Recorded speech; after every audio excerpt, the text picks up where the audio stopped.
Peter Russell served in the British royal household for 14 years, from 1954 to 1968.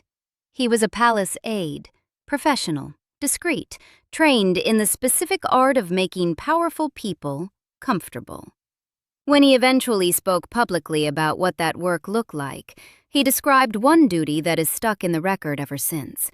At formal events, state banquets, charity galas, the kind of evening where the silverware has been polished 3 times and the seating plan has been revised twice, his job required him to stand to the left or right of Princess Margaret for the entire evening.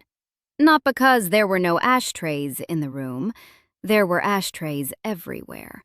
But she smoked continuously, the cigarette always in motion, and she didn't want to have to look down to find a surface when she flicked the ash. So a surface stood next to her, a human one. That was the job. Stand still, hold the tray, don't move, don't speak unless spoken to. While the dinner went on around him, the conversation, the music, the arriving courses, Russell maintained his position and waited for the next flick. He gave this account in the documentary Royal Servants Behind Closed Doors, and his words were precise. At a banquet, for instance, or a big social function, it meant you had to dance attendance on her all night long by possibly just standing to her left or right with an ashtray, so she didn't have to look to see where she flicked her ash. No editorial comment is needed. That sentence does the work entirely on its own. Princess Margaret was born on August 21, 1930, the second daughter of the Duke and Duchess of York. When her uncle abdicated in 1936 and her father became George VI, the order of things was permanently set. Her sister Elizabeth was first, and Margaret was everything else. She spent 71 years living in that gap, and if you worked for her, you felt it every single day. The public image was always something more glamorous. The rebel royal, the wild one, the sister who smoked and drank and went to parties and didn't care what anyone thought. There was truth in that version. She genuinely did smoke and drink and go to parties. But the picture left something out. Behind the palace doors, behind the Kensington Palace apartment and the Caribbean villa, and the dinner parties that ran until 3 in the morning, was a woman who enforced deference with almost military precision. Staff who worked for her, courtiers who served her, even celebrities who simply found themselves in the same room, nearly all of them came away with a story. None of the stories were good. The biographer Craig Brown spent years assembling those stories for his 2017 book, Ma'am Darling, 99 Glimpses of Princess Margaret, published by Fourth Estate. It won the James Tate Black Memorial Prize in 2018, which is the oldest literary prize in Britain. Brown's background is as a satirist. He's written a parodic column in Private Eyes since 1989, but the book is rigorously researched, drawing from diaries, memoirs, palace records, and a book by a former aide named David John Payne that had been banned in Britain precisely because it violated confidentiality agreements.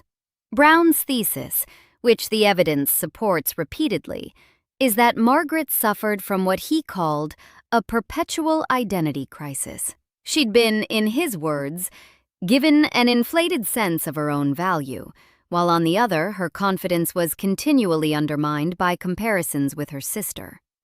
The result was a woman who looked at the world outside between the bars of her extremely comfortable cage. Brown also observed something useful about why so much documentation of her behavior exists at all. Margaret, he noted, felt most at home in the company of the camp, the cultured and the waspish. It was to be her misfortune that such a high proportion of them kept diaries, and moreover, diaries written with a view to publication.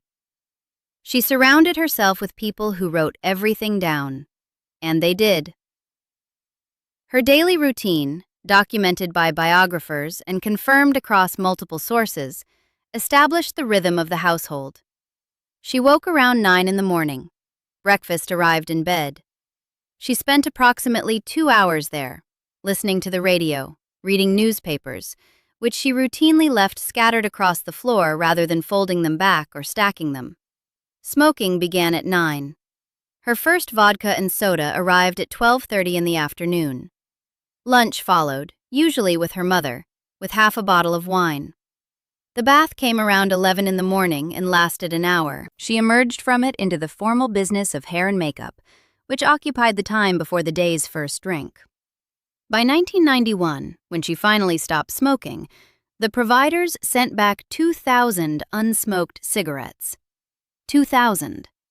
That figure suggests something about the scale of the habit. Roughly 5.5 cigarettes a day at the absolute minimum across her adult life, though other accounts put her peak consumption considerably higher. The household logistics around the smoking alone were a dedicated operation. A footman's duties included ensuring every ashtray was emptied and repositioned before her return to any room. Footmen tracked her movements the way air traffic controllers track aircraft, not to restrict her, but to anticipate her, to make sure the correct surface was in the correct place before she arrived. Which is why Peter Russell standing motionless at her elbow with a tray at a formal banquet wasn't some personal eccentricity. It was the logical extension of a system already built entirely around her habit. Consider what that system looked like from the inside. A footman assigned to Kensington Palace in the 1950s started each morning knowing that the ashtrays needed to be emptied, repositioned, and ready before she moved through a room. The newspaper needed to be delivered without disturbing her. The vodka appeared at precisely 12:30. The bath was drawn at a specific temperature for a specific duration. The routine was a form of choreography, and every member of the household was a dancer who existed to make it seamless.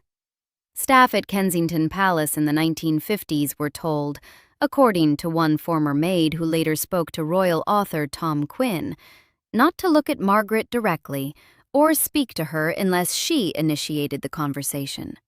If they encountered her in a corridor, the instruction was to move aside and look down. Royal household staff were paid below market rate for equivalent work, on the theory that the prestige of the position compensated for the wage gap. The prestige of standing in a corridor looking at the floor while a member of the royal family walked past is a particular kind of prestige. The same former maid described a moment that, in an odd way, is the most revealing thing anyone said about Margaret in all of this material. At some point, she made a mistake. She couldn't later remember what, exactly, and Margaret snapped at her. The maid was young and felt tears coming. Margaret noticed. And then she said, "Take no notice of me. I'm just a bad-tempered old devil who can't help it." The maid never forgot it. She said it was the only time she saw Margaret's vulnerable side. What makes that story interesting isn't that it shows Margaret was human. Of course, she was human. What makes it interesting is that she knew. She was aware of exactly what she was doing. She named it herself, named it accurately, and then went right on doing it. The self-knowledge didn't change the behavior. It just meant she was watching herself do it. The protocol Margaret imposed on her household wasn't invented by her. Most of the rules were real features of British royal life, applied to varying degrees across the family. What distinguished her was the manner of enforcement and, more particularly, the creative ways she exploited those rules while feeling no obligation to observe their spirit herself. The simplest of the rules? No one ate before she arrived. No one left before she chose to leave. This was standard royal protocol. Queen Elizabeth held the same privilege at formal functions, but Elizabeth, by every account, was punctual to the point of obsession. Margaret wasn't. In 1959, at a dinner party in Paris thrown expressly in her honor, the guests assembled at the appointed time. Dinner was scheduled for 8:30 in the evening. The guests were dressed, seated, the courses presumably already in their preparation stages. At 8:30, Princess Margaret's hairdresser arrived. Not Margaret, her hairdresser. The writer Nancy Mitford was among the guests, one of the famous Mitford sisters, an aristocrat herself, a woman who had navigated the most demanding social circles in Europe and wasn't easily unsettled. She documented the evening in full. Dinner was at 8:30, and at 8:30 Princess Margaret's hairdresser arrived, so we waited for hours while he concocted a ghastly coiffure. Hours. The guests sat there, dressed for a formal dinner they had been invited to attend in someone's honor, and they waited while the person they were honoring had her hair arranged. The rule that said no one could begin eating without her was technically being observed. The fact that she had arranged for a hairdresser to appear at precisely the moment dinner was meant to begin was technically not a violation of any protocol, but it's impossible to interpret this as anything other than a demonstration of power, a deliberate use of a passive rule as an active instrument. What the guests did during those hours isn't recorded. They presumably made conversation. They may have had drinks, if drinks were being served. They sat in a well-appointed Paris room, probably aware that Nancy Mitford was silently composing sentences about the evening in her head. And they waited. This is what the "no eating before her" rule looked like when deployed offensively, rather than simply observed. The same rule produced a different variety of absurdity at her own dinner parties. She wasn't, by multiple accounts, a substantial eater. She would take small amounts and then stop, set down the fork, done, at which point everyone else had to stop too. Royal protocol required it. The table cleared when she cleared. And guests who had been waiting 2 hours to eat might manage 4 or 5 bites before the signal came. Then the conversation resumed, and the hungry and slightly dazed company carried on into the famous grouse portion of the evening. The departure rule created its own problems. No one left before her, and she liked to stay late. At her own parties, she stationed waiters holding bottles of famous grouse scotch every 50 feet. That detail appears in multiple independent accounts and functions as a window into how she thought about hospitality. You came when she wanted you, you drank what she provided, you stayed until she was done. The Vanity Fair editor Graydon Carter hosted a dinner party for her on one occasion and reportedly found himself unable to get her to leave. She simply didn't want to go. The host sat in his own house, adding fresh bottles to the table, watching the clock, and waiting for the princess to conclude that she'd had enough. The mandatory address was "ma'am," rhyming with ham, not harm, the short vowel British pronunciation used by household staff. This came after the initial "Your Royal Highness." Even people who had known her for 30 years were required to observe this sequence. The actor Derek Jacobi encountered this rule directly. He had spent a pleasant dinner in Margaret's company and, at some point, leaned across to light her cigarette. She stopped him cold. "You don't light my cigarette, dear." "Oh no, you're not that close." The warmth of the evening vanished in one sentence. That snap, the instantaneous recalibration of exactly where he stood in relation to her, was the mechanism at the center of the reputation. She could be charming, genuinely charming, and then the boundary appeared from nowhere, and everything reset. Craig Brown described it as a kind of party trick, lull people into a false sense of camaraderie, then demolish them with a rank-pulling correction that arrived before they saw it coming. The people who attended her gatherings regularly understood this rhythm. The ones who didn't were blindsided. Her close aristocratic friends had developed a linguistic compromise that acknowledged the reality while softening it. They called her "Ma'am Darling," the required formal address fused with the social warmth of "darling" into something that recognized both the friendship and the hierarchy. Neither term could be dropped. She was the princess and the friend simultaneously, and the princess came first. Always. That phrase became famous enough to give Craig Brown his title. The private island of Mystique sits in the Caribbean, part of St. Vincent and the Grenadines. Colin Tennant, the 3rd Baron Glenconner, owned it. When Margaret married Anthony Armstrong Jones in 1960, Tennant gave her a plot of land on the island as a wedding present. She built a villa there, completed in 1972, designed by Oliver Messel, a structure she called Les Jolies Eaux, which translates as beautiful waters. By the 1970s, it had become her primary retreat, a place apart from the formal obligations of London, somewhere the bohemian and the royal could theoretically coexist. The island's atmosphere in those years was genuinely relaxed. Rum punch, beach parties, a social life organized around informality and pleasure. By all accounts, Margaret was tremendous company there at 2 a.m. when the singing started. She had a ribald sense of humor, sang off-color songs, and stayed up until the light began coming back over the water. She was also greeted with a bow on that same beach while collecting shells. The protocol on Mystique was identical to the protocol at Kensington Palace. First encounter of the day? Your Royal Highness. Subsequent encounters? Ma'am.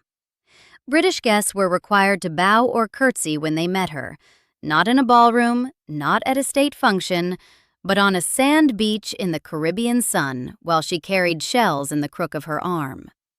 Americans were technically exempt from the physical deference requirement. They could choose to skip the bow if they wanted. The British couldn't. Think about what that looks like. A houseguest encounters Margaret by the shoreline in the morning. She's in casual clothes. She's on holiday. He's in swim trunks. He has, as protocol demands, just bowed to her. They are now standing on a beach in the tropics, and the bow has just happened, and she continues examining the shells.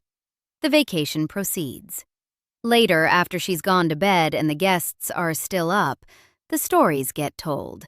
Not maliciously, or not only maliciously, but because the image is genuinely extraordinary.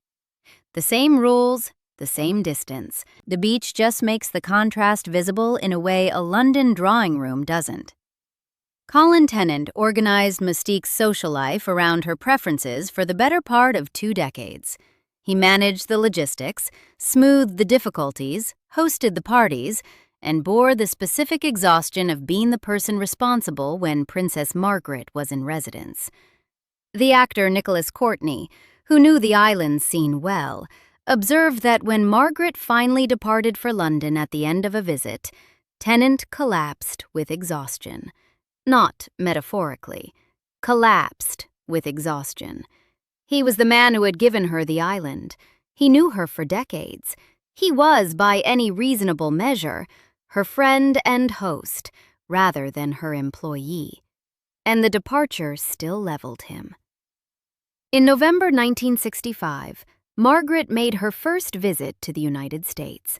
She arrived in Los Angeles with her husband, Anthony Armstrong Jones, staff, and luggage. The presidential suite at the Beverly Hills Hotel had been prepared in advance with cigarettes, Chesterfields for Margaret, Gaulois for Lord Snowdon. The 5-city tour had started well enough. San Francisco's old money families were charmed. New York's social set was enchanted. President Johnson received her at a White House dinner. Then came Hollywood, where the trip encountered people accustomed to being treated like royalty themselves, and discovered that collision was inevitable. The climax was a dinner party hosted by Sharman Douglas, Margaret's American friend, the socialite daughter of a former U.S. ambassador to Britain, at the Bistro restaurant in Beverly Hills. The guest list read like an annotated catalog of Hollywood in its prime. Gregory Peck, Fred Astaire, Grace Kelly, Frank Sinatra, Mia Farrow, Natalie Wood, Warren Beatty, Rock Hudson, Gene Kelly, Judy Garland, Jimmy Stewart, Elizabeth Taylor, Richard Burton. In a single evening, Margaret managed to damage relations with 4 of them. Taylor and Burton arrived and made an immediate discovery. They had not been seated at the head table. They were near the kitchen. Burton, who had grown accustomed to being the most famous person in most rooms he entered, a status only recently solidified by the global coverage of his affair and marriage to Taylor during the filming of Cleopatra, found this arrangement personally offensive. He got extremely drunk. He left before Margaret arrived. On his way out, he publicly accused Judy Garland of being inebriated, which Joanne Woodward observed from across the room. After the couple's departure, Woodward was heard to remark that she was glad they'd finally gone. Burton sent an apology the following morning, blaming an early call time for Who's Afraid of Virginia Woolf. The apology was graceful, but the message wasn't subtle. He'd rather invent a filming excuse than admit he'd been put near the kitchen. Grace Kelly was first to feel the edge of Margaret's social manner. When they were introduced, Margaret looked at her and said, "You don't look like a movie star." Kelly, who had been one of the most photographed women in the world before becoming Princess of Monaco, managed to find a response. "Well, I wasn't born a movie star." Craig Brown, writing about this exchange, described the tendency as almost a tic, something that arrived involuntarily. It was almost as though early in life, she had contracted a peculiarly royal form of Tourette's syndrome, causing the sufferer to be seized by the unstoppable urge to say the wrong thing. Judy Garland's offense was different in kind. Margaret wanted to hear her sing. She sent an aide across the room to request it, didn't walk over, didn't ask in person, dispatched a messenger to make the request on her behalf. Garland, a performer of 40 years' experience who had survived studio contracts, addiction, and personal catastrophe, and who had not come to a dinner party to give a command performance, sent a response back through the same intermediary.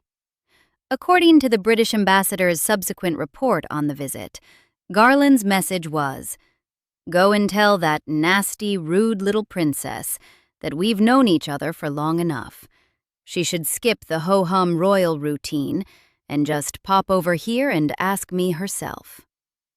The ambassador, in his formal memo condemning the trip, wrote that it was a mistake that so much of their time was spent with and organized by Miss Sharman Douglas. That's diplomatic language for a disaster. British officials later barred Margaret from returning to the United States in 1973, citing the negative press generated by her behavior on this visit. The trip had cost considerable goodwill with the people it was designed to impress. Judy Garland had said in 2 sentences what it took palace memos and diplomatic cables paragraphs to communicate: that the assumption behind every incident, that other people existed to meet her requirements, was visible and wasn't going to be accepted without comment. The Krupp diamond exchange came later, at a different event. Richard Burton had purchased Elizabeth Taylor the Krupp diamond, which had previously belonged to a German industrial family. Upon encountering it at a social gathering, Margaret declared it the most vulgar thing I've ever seen. At a subsequent occasion, Taylor offered to let her try it on. Margaret slipped it on her finger, held out her hand, examined the diamond sitting above her knuckle and said, "Doesn't look so vulgar now, does it?" It's the best story in the collection because it's the only one where the subtext becomes text. She wanted the diamond. She knew she wanted it. She said so, in the most Margaret way possible, keeping the original insult technically intact, while simultaneously conceding that her standards shifted when she stood to benefit. Taylor loved that story. She reportedly told it for years, affecting a British accent when she delivered the punchline. Even the people Margaret had slighted understood, on some level, that the stories she generated were worth keeping. Paul Burrell, who served Princess Diana and knew the Kensington Palace household well, offered a detail that cuts to something specific about Margaret's management philosophy. When she returned from an outing, she would touch the television set to check whether it was warm, testing whether the servants had been watching it while her back was turned. Not because she necessarily cared about the television, because the act of testing established that she was paying attention, that she noticed. That there was no moment in the household, even in her absence, when the staff could reasonably assume they were unobserved. The author, Anne de Courcy, who researched the household extensively, put the broader pattern plainly. Margaret treated those who looked after her inconsiderately and with maddening demands that often caused endless extra work. Tom Quinn, in his book on royal servants, documented that Margaret would almost run at servants who came within earshot of an argument with her husband, shouting, "Shoo! Shoo!" to chase them off, not wanting them to hear the domestic reality underneath the household's formal surface. She was a private person in specific ways. The argument could happen, but no one below a certain rank was permitted to witness it. One former palace staffer also recalled that when a servant was going through a painful divorce, Margaret gave her 2 weeks off and told her that if it wasn't enough, she should take more. The same woman who had staff check their television viewing habits extended genuine, practical kindness when the situation warranted it. Both things were true. Neither cancels the other. The Rome anecdote, which appears in Craig Brown's book, is perhaps the cleanest available summation of how Margaret was perceived in the world beyond her immediate circle. A senior British diplomat stationed in Rome had arranged a formal lunch. His 10-year-old daughter had been coached to say grace. The child froze, couldn't remember the words, and whispered to her mother for help. Her mother, in the manner of mothers everywhere, encouraged her to say what Mummy and Daddy said before meals. The child said, "Oh God, why do we have to have this difficult woman to lunch?" The reputation preceded her everywhere she went, even into the minds of 10-year-olds who had absorbed it wholesale from their parents' conversations. That's not the product of occasional bad behavior or unfortunate timing. That's a pattern consistent enough over enough years that people incorporated it into their domestic vocabulary, into the things they said at their own tables before she arrived at theirs. There is, in fairness to the record, a different perspective. Anne Glenn Connor, born Lady Anne Coke in 1932, childhood friend to both princesses and Margaret's lady-in-waiting for approximately 30 years, described the relationship in terms that don't easily fit the prevailing account. Her memoir, Lady-in-Waiting, My Extraordinary Life in the Shadow of the Crown, offered a portrait of genuine warmth and sustained affection. She called Margaret the best friend I ever had. The distinction worth holding on to is that Glenn Connor was positioned differently from the domestic staff. As an aristocrat serving as lady-in-waiting, she was a social near equal in many respects. Not a paid domestic worker receiving wages below market rate, not a footman positioning ashtrays, but a companion of equivalent rank navigating the same social world. The woman who told a housemaid to look at the floor and corridors was also a woman who maintained a decades-long friendship with a childhood equal. Those aren't incompatible facts. They are a description of how class worked and how power worked within it. What Glenn Connor did offer that matters here: Margaret visited AIDS patients in the 1980s without notifying the press. Margaret was a patron of the London Lighthouse, an AIDS charity in London. This was during a period when the disease carried crushing stigma, when public figures treated association with AIDS as a reputational liability, and when much of the general public believed, incorrectly, that casual contact with patients carried infection risk. Margaret went anyway. She went quietly, without photographers, without any of the mechanisms by which a public figure converts charitable action into favorable coverage. Glenn Connor's son Henry was diagnosed with AIDS during this period, and she recalled Margaret's support during that time. The personal dimension, supporting a close friend through a crisis that carried its own social stigma, connects to the public action. Margaret, as patron of the London Lighthouse, wasn't an abstract commitment to a cause. It was a woman showing up to a place that mattered to someone she loved. Glenn Connor also acknowledged, if gently, that Margaret's temperament was impulsive and required careful management. In the code of aristocratic understatement, impulsive and requiring careful management are doing a considerable amount of work. The capacity for private compassion and the pattern of imperious demand coexisted in the same person. That's not a contradiction. It's a character. The phrase that circulated among her staff and eventually made its way into popular accounts was, "Her Rude Highness." Its exact origin is untraceable to a single named source. No specific person is documented as having coined it, no specific date or publication confirmed as its first appearance. But it appears across enough independent accounts to confirm that it was in wide enough circulation to have become shorthand. The behavior it described was consistent enough across decades and witnesses, palace aides, former maids, visiting writers, Hollywood actresses, diplomatic memos, that the phrase had an obvious referent. When behavior earns a nickname that specific, the specificity itself is information. What drove it? Craig Brown's psychological reading is the most carefully assembled explanation available. Margaret's position was structurally impossible. She outranked virtually everyone in Britain. She had more status, more access, more formal deference owed to her than almost any other person alive. The one exception, her entire life, was her sister. Elizabeth had been heir presumptive since 1936, when their father became king. When Elizabeth became queen in 1952, the hierarchy was permanent and total. There was no version of events, no context, no moment in which Margaret outranked Elizabeth. This was simply the fixed architecture of her life. At Buckingham Palace, Margaret once made a dash for a wheelchair that had been set aside for the Queen Mother. Elizabeth stopped her. "For God's sake, Margaret, get out! That's meant for Mummy."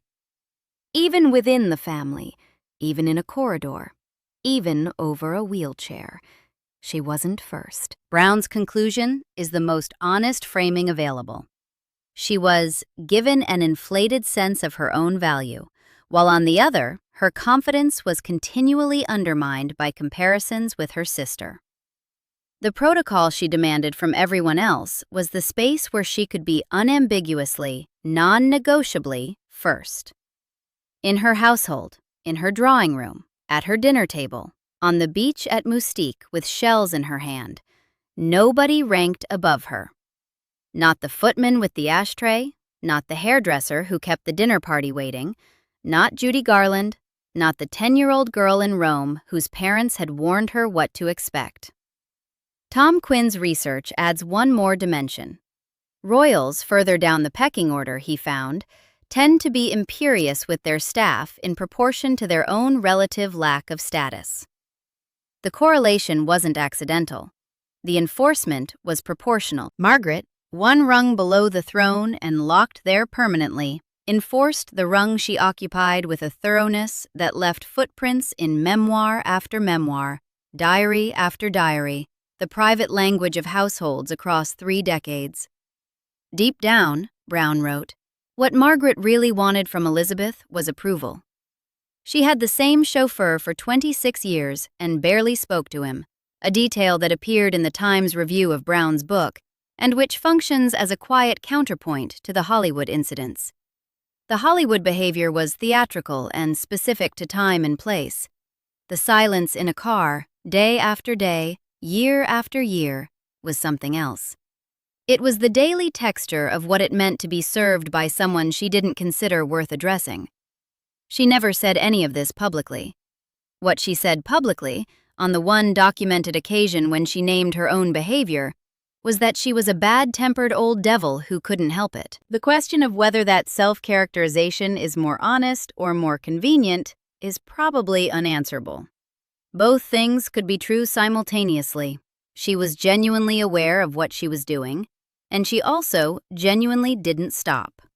The self-knowledge and the behavior ran on parallel tracks for 71 years and never intersected into change. The behavior was habitual enough that biographers across different approaches, different decades, and different relationships to their subject arrived at the same essential portrait. Craig Brown, working from diaries and palace records, Anne Glenconner, working from 30 years of friendship and describing the same temperament in softer but recognizable terms, Former staff members, working from memory of a job they'd survived. The Guardian's obituary, published the morning of her death in February 2002, described a woman who had earned the sobriquet the house guest from hell through decades of being prickly on protocol, while taking little trouble in public to conceal boredom, capable of walking away in the middle of conversations. Her Ma'am Darling biographer Brown put her whole arc in a single sentence. It's Cinderella in reverse, hope dashed, happiness mislaid, life mishandled. She died on February 9, 2002. She was 71. She had stopped smoking 11 years earlier. 2,000 cigarettes returned to the supplier, though she continued drinking famous grouse after dark. Her villa on Mystique, Les Jolies Eaux, had already been sold, reportedly against her wishes. The beaux on the beach were over. At Kensington Palace, the ashtrays would have been emptied, repositioned, and waiting. That was how the household ran. Everyone who worked for Princess Margaret had a story. The remarkable consistency across those stories. A palace aide on camera in Royal Servants, Behind Closed Doors. A former maid recalling instructions to look at the floor. The writer Nancy Mitford watching her dinner go cold, while a hairdresser arranged a coiffure. The British ambassador filing a diplomatic memo condemning the Hollywood visit. The 10-year-old diplomat's daughter in Rome, who had absorbed the household reputation without ever meeting her, suggests that none of them were exaggerating. The woman who was second in everything found, in her own household, the one space where she was unambiguously, non-negotiably, first. She enforced that status with a thoroughness that left footprints in memoir after memoir, diary after diary, anecdote after anecdote. The rebellion, it turns out, was entirely selective. She broke conventions freely when it suited her. The late nights, the famous friends, the Caribbean parties. What she didn't break? Not once, not for anyone, was the requirement that the people around her treat her like the queen she could never be. That's not tragedy. That's a management style. Subscribe for more stories like this.